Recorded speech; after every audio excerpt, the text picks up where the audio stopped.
ជុំរៀបសួរតាយាយពូមានទាំងអស់គ្នាខ្ញុំឈ្មោះម៉ាលកាត់ខ្ញុំឈ្មោះម៉ាលីកាភាសាខ្មែរថ្នាក់ទី3មេរៀនទី8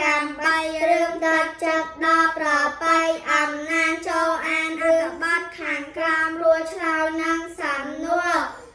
ថ្ងៃមួយស្រីនាងបានត្រឡប់មកពីសាលារៀនមុនម៉ោងមេញនន់ឆ្ងល់ក៏សួរយីថ្ងៃនេះម្ដេចក៏កូនចាញ់ពី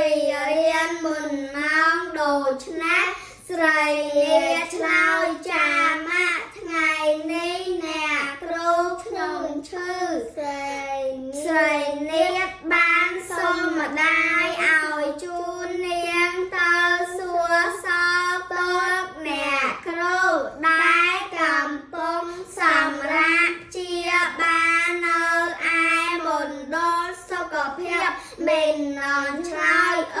ល្អ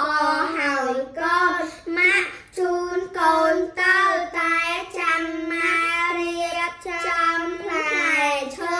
បន្តិចបន្តួចផ្ញើជូនគាត់ឃើញស្រីនាងនិងម្ដាយមកដល់អ្នកគ្រូសប្បាយចិត្តខ្លាំងណាស់គាត់និយាយអ្នកគ្រូសូមអរគុណកូនស្រីនាងនិងអ្នកមីងដែលមកសួរសុខទុក្ខខ្ញុំមីងនន់តាប់